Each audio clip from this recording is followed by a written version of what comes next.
Welcome to the latest episode of the Catalyst Health, Wellness, and Performance Coaching Podcast. I'm your host, Dr. Bradford Cooper of the Catalyst Coaching Institute. The conflict between our work and our personal lives has never been higher. For that reason, we are very, very fortunate today to have a pair of distinguished guests join us on the show, Dr. Yael Schonbrun and Dr. Elizabeth Corey. They are the co-authors of the upcoming book, Inside Out, a unique new way to approach this work-life struggle, which leads to feelings of being overwhelmed for all of us, but for working parents can actually lead to identity crisis, guilt, and much more. Our discussion today will take you down an unexpected path of discovering not only practical strategies for addressing these findings, but also an opportunity to optimize both sides of this work-life equation. If you're a health and wellness coach looking for a spark, as well as some inexpensive continuing education credits, you might want to check out the September 19th and 20th Coaching Retreat and Symposium. We've completely revamped our typical annual event to provide you with all the benefits of a personal retreat and symposium without any of the concerns around travel or social distancing. We have an incredible lineup of speakers, including Dr. Wendy Wood, the author of Good Habits, Bad Habits, but this is not simply a series of great speakers. Instead, it is a true at-home retreat that will rejuvenate you, put you on the road to expanding your impact in the year ahead. Please feel free to reach out to us anytime, results at catalystcoachinginstitute.com, or you can find all the details on the website at catalystcoachinginstitute.com. For everyone else, if you enjoy videos, you may want to check out youtube.com/coaching channel, as we now have over 75 videos covering health, wellness, performance, and how to make the most of your coaching business and your coaching career that are freely available to everybody. Now it's time to join Dr. Yael Schonbrun and Dr. Elizabeth Corey on the latest episode of the Catalyst Health, Wellness, and Performance Coaching Podcast. Dr. Schonbrun and Dr. Corey, welcome to the show. Appreciate you two joining us today. Thank you for having us. Your upcoming book is titled Inside Out. And this title, I just know people, as soon as they hear it, they're going to be like, oh my gosh, I got to get over there and pre-order this thing. It's called Inside Out, a working parent's guide for the guilty, pissed off, conflicted, and downright overwhelmed. Like, that is just a wonderful title. What were some of the things that surprised you most as you were researching this book? Well, the book came out of sort of a long journey through my own working parenthood. And I think the thing that is in general most surprising for most working parents is the idea that work-family conflict exists. I think there's no doubt about that. But that there's this complementary construct called work-family enrichment. And they exist side by side. They're not two sides of the same coin, but rather two distinct constructs. So we can both feel conflict between our two roles. And at the same time, we can experience this opportunity for each role to really benefit the other, and for both roles to contribute to a richer, more meaningful, happier life. And I think that's the thing that I keep coming back to in my research, but also in my personal life as a working parent, that really, I think, expands my view of what it means to be a working parent. Well, and you do a really good job of getting into that, and we'll come back to that question a little bit. But I think just that concept, just that perspective, if people get nothing else, if they shift their perspective to that, there's immense value in that. You note the path forward isn't thinking of it as a problem, the work-life, in quote, conflict as a problem to be solved, but rather a conflict between two competing goods. And then you introduce something called the acceptance and commitment therapy, or ACT. I think that'd be a great place to start. Can you briefly introduce us to those 6 core processes of ACT that you talk about in your book?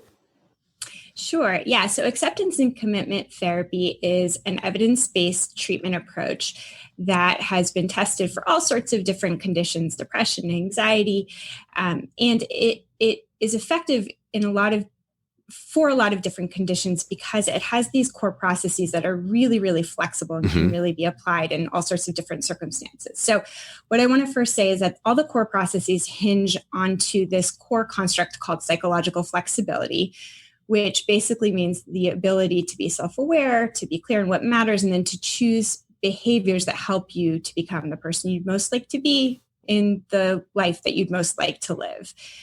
And the way that we do that is by practicing and building these 6 core skills. So the first is getting in contact with the present moment. So that's this kind of idea of mindfulness.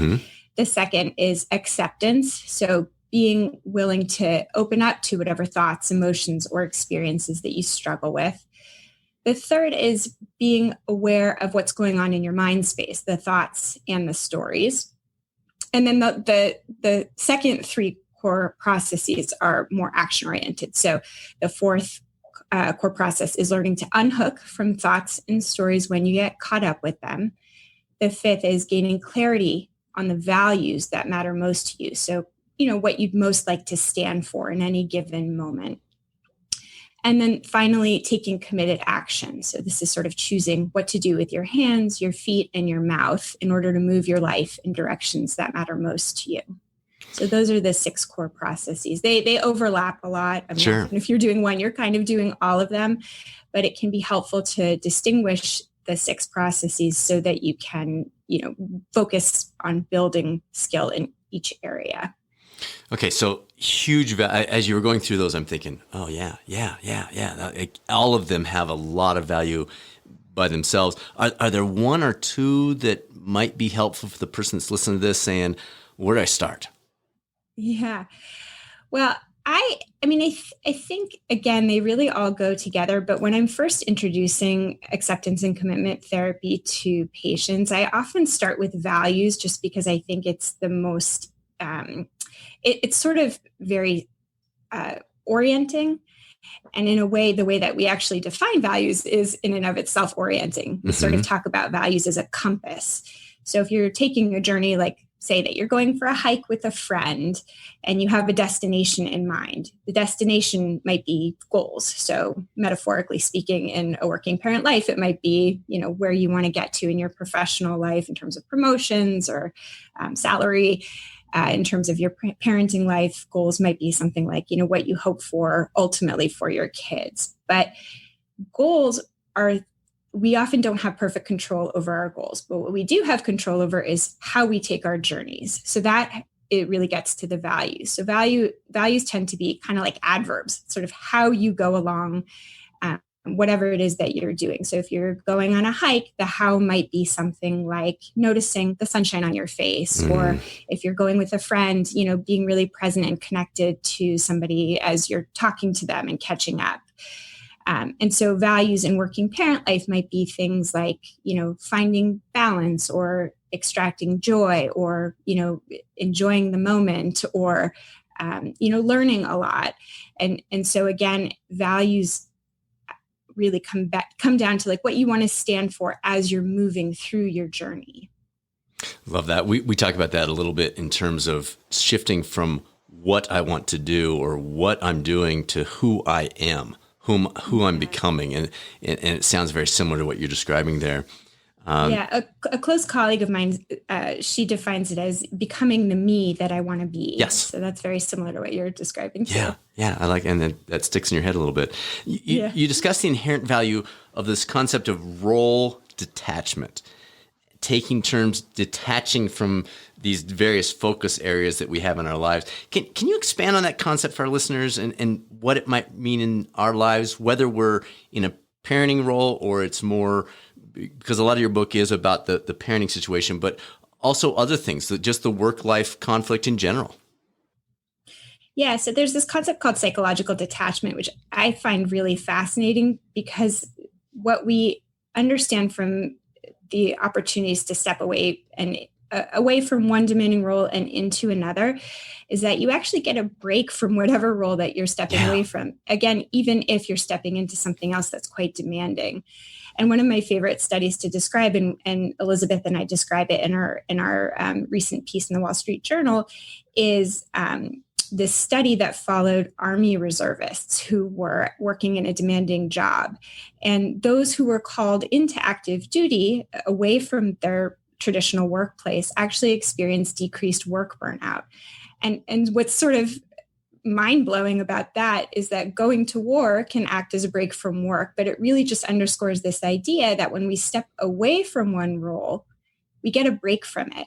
And I think when you apply that to the working parent challenges, that we can start thinking about stepping into our parenting role as a break from work, as long as we do it mindfully. I mean, what's really required for this psychological detachment to have its powerful effect is to really fully step away from whatever role you're stepping away from and into whatever role you're stepping into.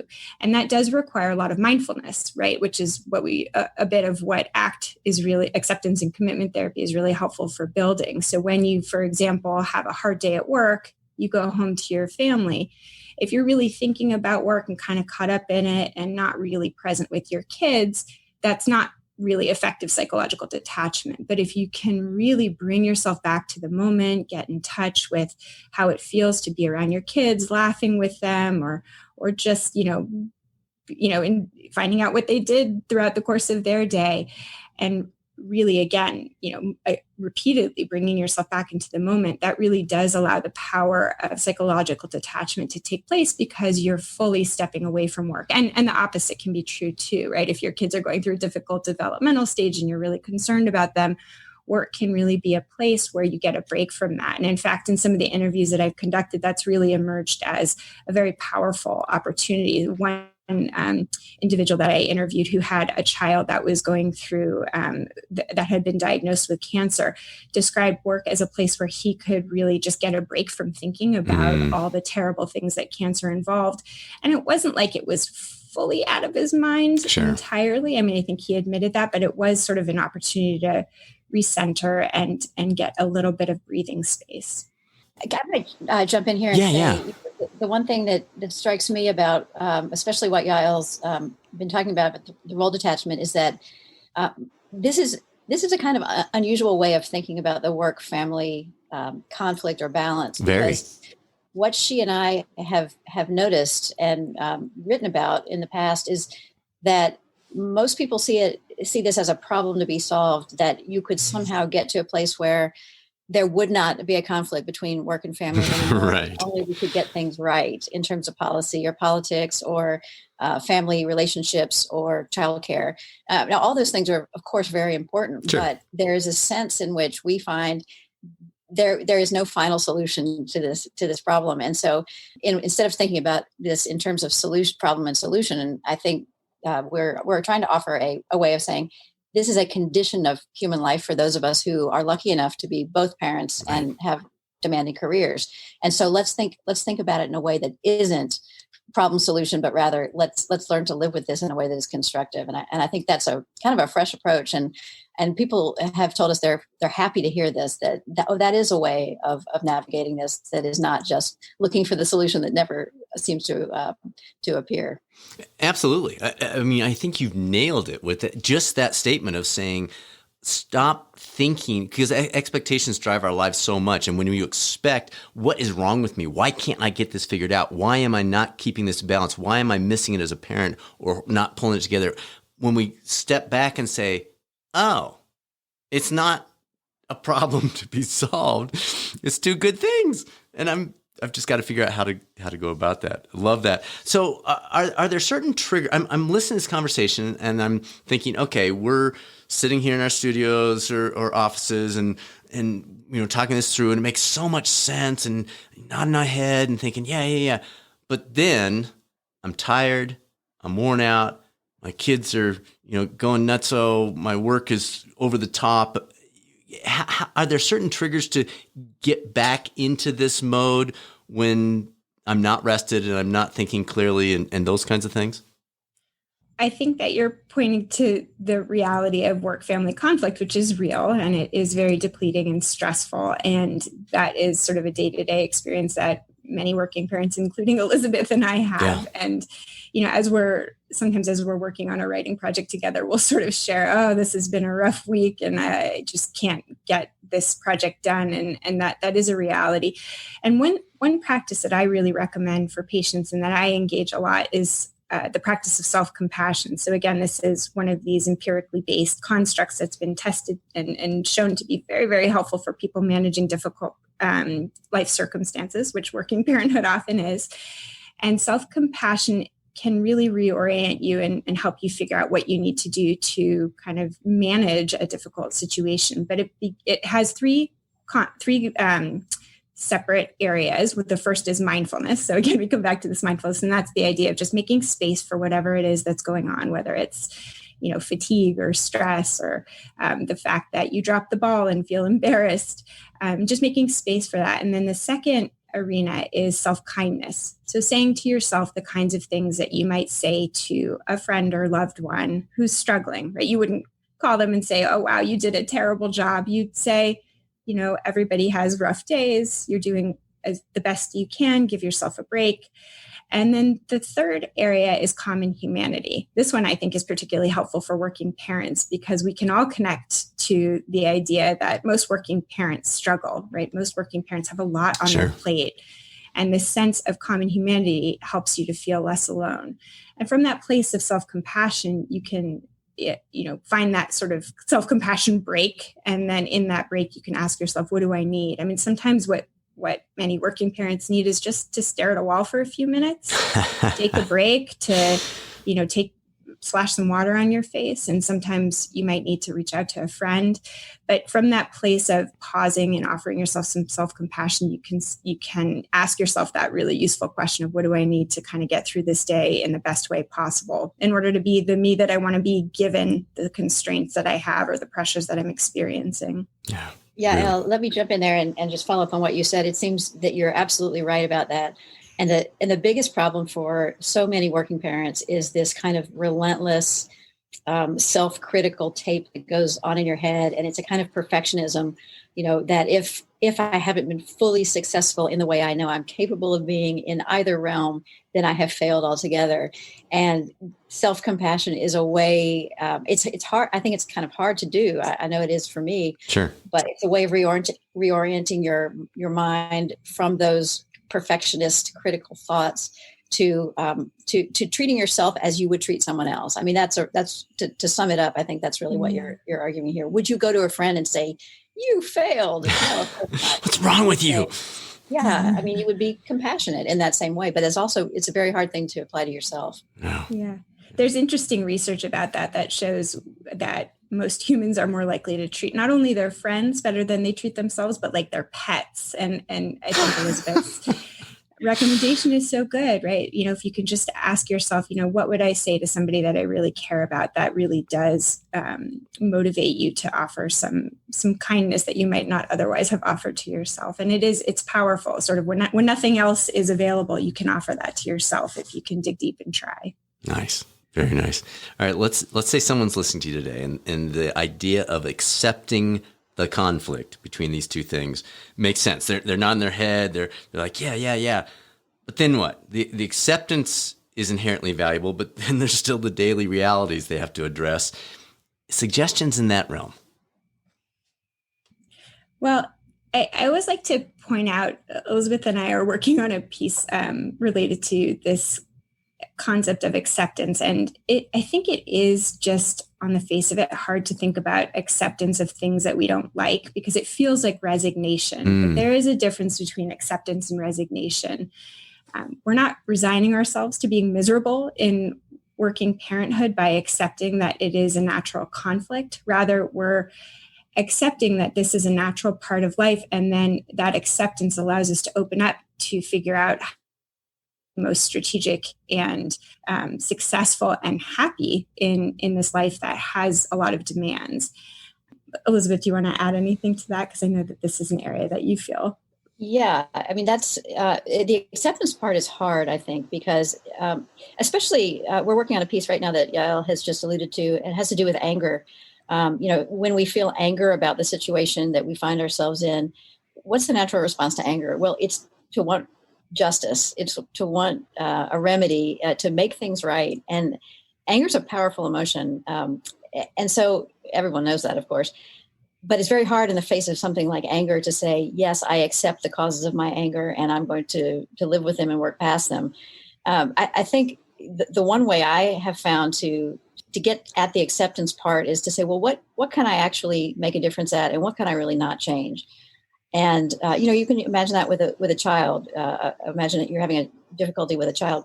What is the most important thing for me to do with this child? Am I going to make the child perfect in the way that I think the child could be perfect? No. But let me focus on things that I can affect. Let me maybe lower my expectations some. And I think coming to terms with with, again, I come back to this question of perfectionism that so many working parents have, that we're going to do everything to the best of our abilities all the time. And I think part of the acceptance is saying, no, we're not going to do everything to the best of our abilities all the time. We're going to do the best we can. And so focusing on the things we can change rather than wishing for a kind of imagined perfection that is unattainable. Yeah. Right. And I'll just add too that I think that once we sort of open up to reality, once we stop fighting what can't be, we are able to open up to what can be. And what the book that I'm working on really tries to do is to use science and data to explore what options are available for working parenthood and increasing both effectiveness in each of our roles and happiness in our overall lives. And there's lots and lots of different ways that we can do that. I mean, psychological detachment is one powerful avenue. Mindfulness is another. I talk a little bit about how the two roles actually enhance creativity for each. And then I also talk a lot about the science of happiness that really shows that there are opportunities to build greater meaning and to have different kinds of pleasurable activities and to even sustain pleasure over time because we're doing these different role transitions throughout our day. And so once we stop, again, fighting what we might see as like too difficult and, too painful, and sort of make space for that, we actually can really explore different ways to really enhance our success and our happiness in really important ways. Let me give a quick example of, I think, what we're talking about here. I wrote a piece many years ago that actually got me in touch with Yael, and that's how we became friends. But I had argued that the spheres of motherhood and professional life were absolutely different and could never be brought together. And I had people who would criticize me and say, well, that isn't true. You can use the skills you have cultivated as a mother in the workplace as well. And I, at that time, wanted to emphasize the differences between the kinds of endeavors. But as I go forward, I find that there are things from both realms that can be brought to bear on the other. So, for example, I now am in an administrative role at my university. I find myself acting in many ways like a parent, realizing that people are coming to me not just as workers, but as people with full emotional lives, all kinds of problems. They want to talk about them. No question. They want to be brought into the workplace, not just as workers, but as human beings. So I'm able to bring some of the, I would call maybe mothering or parenting skills to work in a way that I didn't see 5 or 6, 10 years ago. Yeah. And I think people do that all the time without even being conscious of it. And the same goes for kids. You can set up a schedule at home that will help your kids to thrive and to flourish, that is maybe similar to the kind of thing you might do at work. Yeah. Great points. All right. The title and core concept of your book, to me, it's the idea of inside out, goes far beyond this whole idea of work-life conflict. It emphasizes we usually try to fix the internal issues through external solutions instead of the what we should be doing, addressing the internal first. We could literally talk about this especially with our backgrounds. We could talk about this for hours, but could you touch on this enough to give our listeners something to chew on regarding other things they may have going on in their lives right now with that inside out piece? Absolutely. Yeah. So this is not an idea that I came up with. This is actually an idea that's core to acceptance and commitment therapy. And it's this idea that we tend to want to solve human inside problems with these kind of outside in solutions. So kind of like if your dishwasher breaks and you call somebody to fix it, you expect it to just be fixed. We want things like sadness or anger or anxiety to be solved in the same way. We want a solution. And the outside in solutions don't work for human problems. And in fact, they worsen it. It's a bit like trying to exit like a Chinese finger trap. And the harder you pull, the tighter the finger trap gets. And so you can sort of think about it like if you try never to be sad or never to be anxious. Let's stick with anxiety for a moment. So if you try never to worry about anything and you are crossing the street and you think, okay, it would be very dangerous if I worried, because that would indicate that something's wrong. But then you saw a car coming towards you, then you would panic And then you'd worry that you were panicking and that something was wrong with you, that you were panicking. And then you would start to worry that maybe there was something wrong with your physiology or something wrong with the choices that you're making. And so you'd have this layering effect of anxiety. You see this all the time in anxiety disorders, where it's not the initial anxiety that's the problem. It's sort of the layering of the anxiety on top of itself, and then the judgment, and then the guilt about not being as effective as you could be because you're so racked with worry, and so on and so forth. And so what acceptance and commitment therapy really guides individuals in doing is to sort of make space for things that are natural, like uncomfortable emotions, even, physiological discomfort. So for example, there's a number of studies of acceptance and commitment therapy for patients with chronic pain disorders. Mm-hmm. And what we find is that when individuals who have chronic pain can make space for it, right, because it's a complicated and in some ways unsolvable problem that they're experiencing that physical pain, that they can redefine normal and still act in ways that really enhance their life and expand their life rather than restrict because they don't want to feel discomfort. And so these inside out solutions really require us to open up to the fact that many human problems can't be fixed, as Elizabeth was describing so beautifully. There's not a way to sort of undo a desire to, for example, participate in multiple demanding roles. There is something inherently challenging about that. But if we stop trying to undo what's challenging and instead learn to live with what can sometimes be uncomfortable, it gives us more of an opportunity to live more fully and happily. But that does require us to sort of accept that there isn't a sort of a full and complete fix. Elizabeth, anything you want to add to that?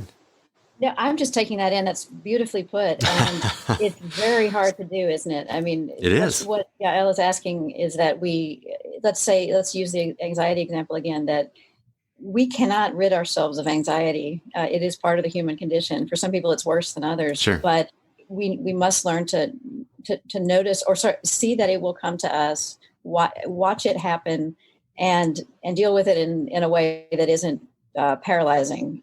And that's not easy to do. And certainly with anger, anger takes hold of us in a really visceral way, anxiety in a different visceral way. And the thing she's talking about is challenging. I guess I don't have anything to add that would be helpful, but only to say, yes, I feel exactly what she's describing. And I bet a lot of your listeners do too. Absolutely. Absolutely. All right. A lot of the folks in our audience are current or potentially future health and wellness coaches, and they tend to focus on what matters most to the client, clarifying values. You've touched on values. In what ways have you found this idea of clarifying values to be important as you're working with individuals?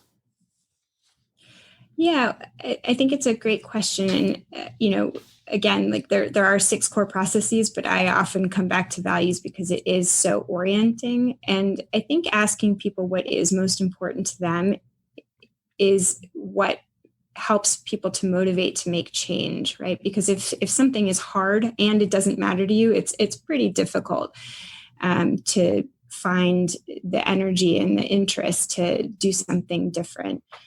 You had asked, I actually listened to one of your terrific episodes with the Prochaskas, and you asked this question. They were so wonderful.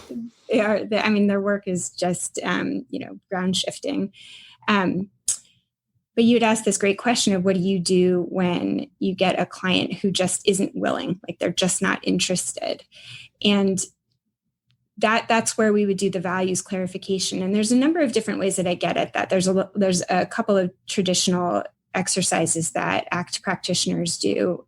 One of my favorites is the eulogy exercise, which sounds a little bit morbid, but it's this idea that at the end of your life, when you're thinking about somebody you love eulogizing you, what is it that you want them to remember you for?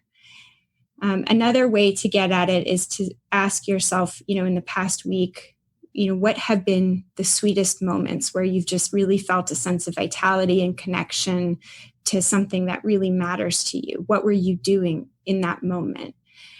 And then I also like for working parents to ask this question of, when you look back, when your children look back on their childhood and think about what kind of a working parent you were. What do you want them to remember about you?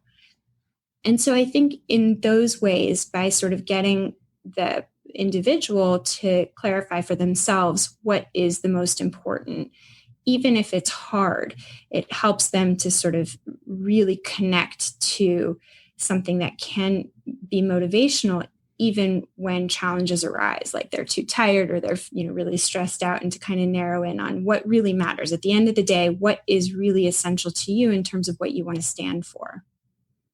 So that's extremely interesting and well put. And your use of the eulogy image reminds me of the David Brooks book that was written a few years ago, where he The Road to Character. Yeah, The Road to Character. And he contrasts the eulogy and the resume values. And of course, that's exactly what we're getting at here. The eulogy values are the ones we tend to draw on in parenting, in that we want to be nurturing, we want to be kind, we want to be other oriented. And the resume values are often, unfortunately, not those, though they can be. They tend to be things like focus on achievement, excellence, these values that are also extremely good in themselves, but if taken to an extreme, can crowd out the more other oriented values. The one thing I would like to emphasize that I think Yael is absolutely right about is the notion of thinking about values as adverbs. In other words, how do we want other people to think of us? What kind of people do we want to be? Well, the words that come to mind for me are oriented toward others, kind, thoughtful, these sorts of things that are perhaps part of a professional career, certainly are, but are really valued in human relationships and especially in families. I'm picturing everyone listening nodding their heads and then saying, yes, but. So I've got these values. I'm committed to them. I know what's important to me, but I've got to get this done for this project, or my bosses need me to do this, or whatever it might be. How do you help people walk down that path of the yes, but I know my values. I don't have time to focus on that, right? Or whatever excuse you might hear. Somebody asked me a question similar to this about on a completely different topic. Sort of like, how do you make time to be with those who are important to you? And I gave an answer, which was, get up a half hour earlier, make time for yourself first. I mean, people say this all the time. It's very hard to do, but I've started to do it, and it's actually really grounding. For example, this morning I woke up at 5:45, not my normal time, but I suddenly found I had 3 straight hours to myself before anyone was awake, because no one is doing their normal things during the COVID. And I realized, boy, this is tremendously grounding. So sometimes it is just to reorient your actual time and make yourself do things that will have rewards that will pay off throughout the day. Yeah. I think that some of those smaller sort of on the ground day-to-day strategies really are what I look for to help patients. And it really is about creating tiny habits. And we actually, on our podcast, I interviewed Greg McKeown on his book, Essentialism. Great book. Yeah, it's such a great book. And I love that he breaks it down into 3 simple steps, right? So first, explore for you what is essential. And maybe more importantly, what's non-essential, because most of us get really caught up in what we should do and what other people are pressuring us to do or what looks right to do, and we tend to lose sight of what really matters to us, what we want our life to stand for. But if you really get reflective about it, it can become more evident what really matters to you and what really doesn't, and where are you spending your time? Yeah. And then the second step is to evaluate. So, and that really comes down to like exploring, like, where are you spending your time? And then the third step is execute, right? Create a schedule or plan some behaviors or carve out time, just on the weekend or whatever kind of makes sense given your constraints, and make it happen. And when I see patients in my therapy practice, I mean, what we know from studies on therapy effectiveness is that individuals who do homework have better therapy outcomes. And I really think that is about creating habits. So I'll have individuals commit to some kind of action of something that's important to them. And sometimes it's very, very small. It's sort of, 5 minutes 1 week to do something that is important.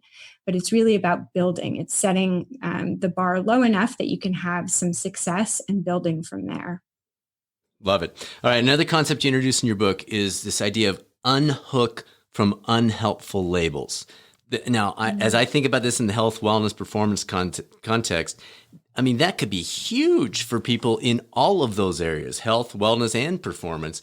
Tell us more. Walk us down this path of this idea of unhooking from the unhelpful labels.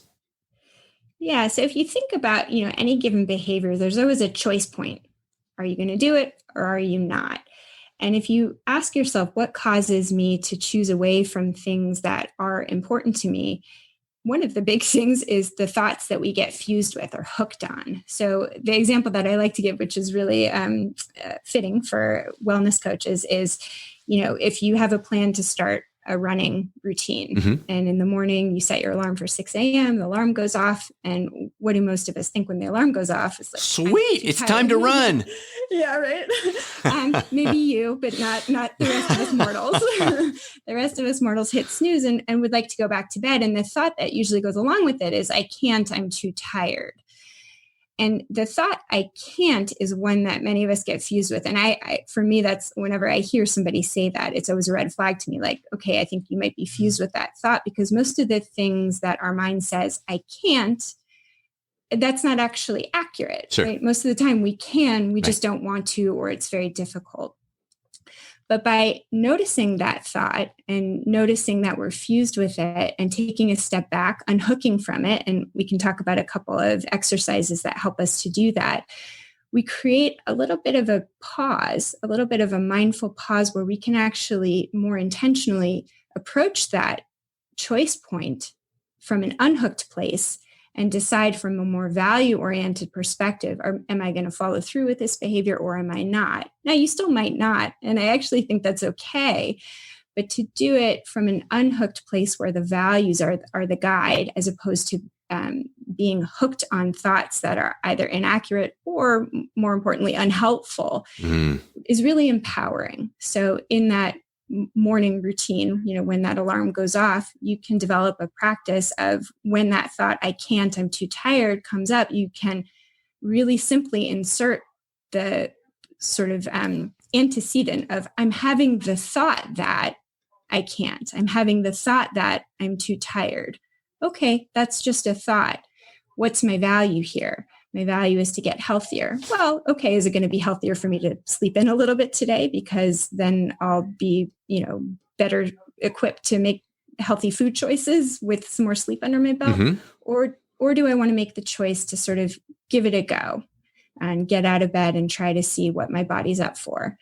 And that opportunity to unhook from the thought really empowers that choice point to be a little bit more connected to your values as opposed to the thoughts. And then is it also, a great example, by the way, is it also tied somewhat to our self-narrative, more broadly, our unhelpful labels of ourself? I'm lazy, I'm stupid, I'm whatever, or is that a completely different concept? I actually have 2 chapters in the book. One is about sort of the larger narratives that we ascribe to, and one is about sort of those specific thoughts, and they're both critically important. And I think, similar strategies work for both in terms of just taking a step back and noticing what are the common narratives that you have about yourself or about your life or even about what's possible. I mean, one thing that I think often happens in terms of the public narrative about working parenthood is that we say to ourselves, working parenthood is untenable, working parenthood is too hard, working parenthood is unjust. And there's this broader narrative that we adopt that really limits our enjoyment, certainly, but also some of the individual choices that we might make. And I think taking a step back and saying, but, is that helpful? And what does that do when I'm facing a choice about, how I'm going to take my day on? It really kind of opens you up to make choices that, again, are more value directed. So absolutely, I think those broader narratives that we have about ourselves, in terms of I'm lazy or I'm not good enough or I'm failing my children or I'm, embarrassing myself at work. Those broader narratives are certainly ones that we can become fused with in quite unhelpful ways. Good. All right. This next question's long because I want to set up a partial definition here. So stick with me on this. You mentioned the concept of psychological flexibility, which is for our audience, the ability to be self-aware, to have clarity in what matters most to you, and to choose behaviors that help you become the person you'd most like to be as you move your life in directions you find meaningful. Okay, so we've set the tone here. Being psychologically flexible means pivoting and making different behavioral choices when that makes sense for who you want to be and the life you'd like to lead. So here's the question. As coaches are coming alongside their clients, what are some specific ways that would encourage this idea of psychological flexibility? Can you expand a little more on how you see this as a key issue? Yeah. So again, psychological flexibility is this core construct that underlies all the processes. So in acceptance and commitment therapy, what we're always trying to do is build flexibility, build the psychological flexibility. And I think the definition that you read off is a great one, but just in even briefer terms. Oh, we like brief. That's good. Yeah. It's sort of like the ability to keep going or to stop doing whatever it is that you're doing in a way that makes sense for you.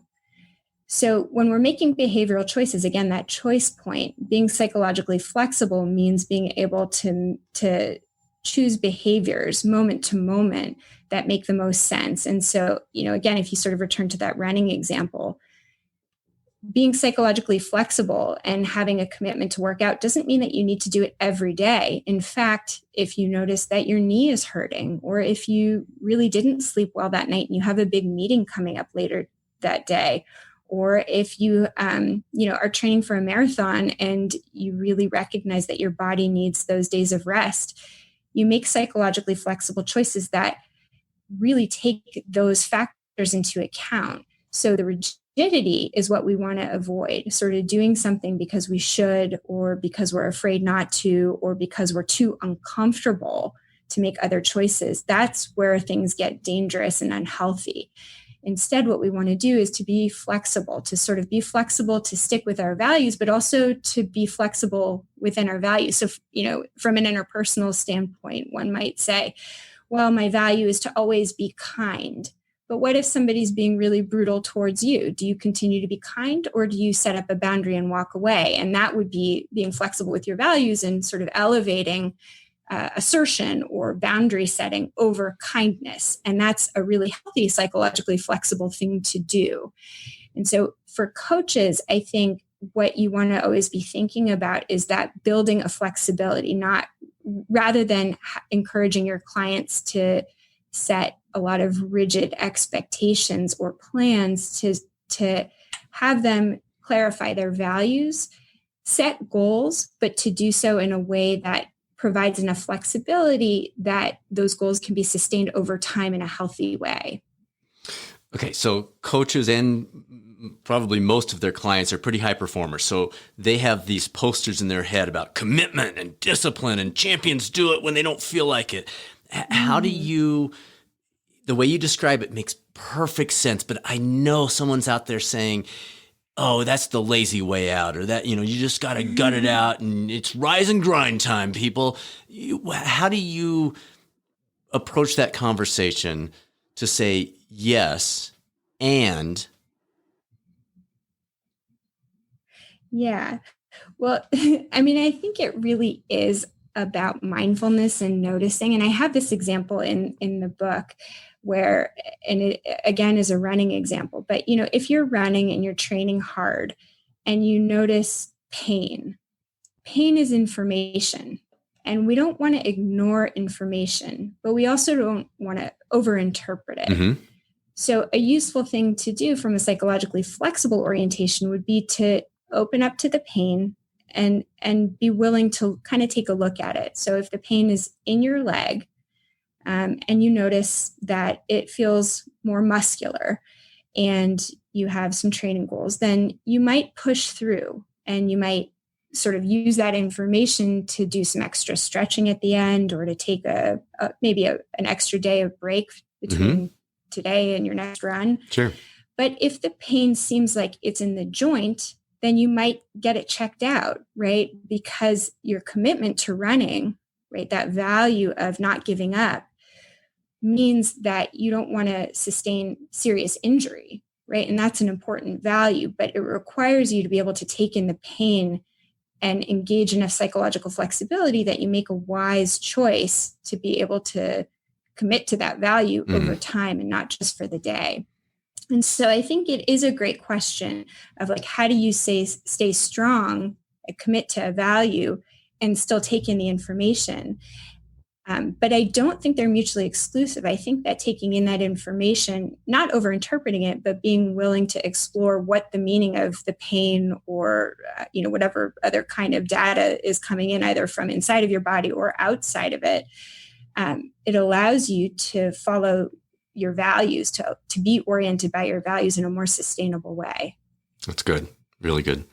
All right. Last question. I'll let each of you hit on this one. Your book is loaded. Congratulations. Great contribution. Really appreciate all the your work you put into it. Any final words of wisdom each of you would like to provide for our audience in terms of these conflicts that we face in our lives? Something we haven't talked about up to this point.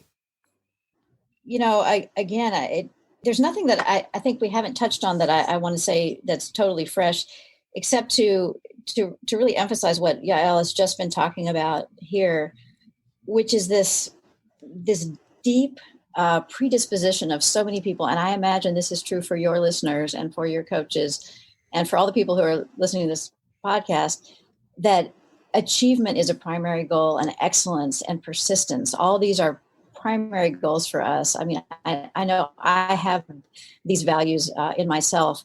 And what Yael is asking for us to do is to say, you can still have those goals, but somehow you've got to cultivate in yourself the kind of flexibility that will allow you to perhaps ultimately get there, but in the moment, be able to pivot, be able to not feel like you're rigidly confined in the way that maybe you are inclined to think you ought to be. Yeah. I mean, think about weight loss along these lines. I'm sure this is, a very common example, but it's a good one.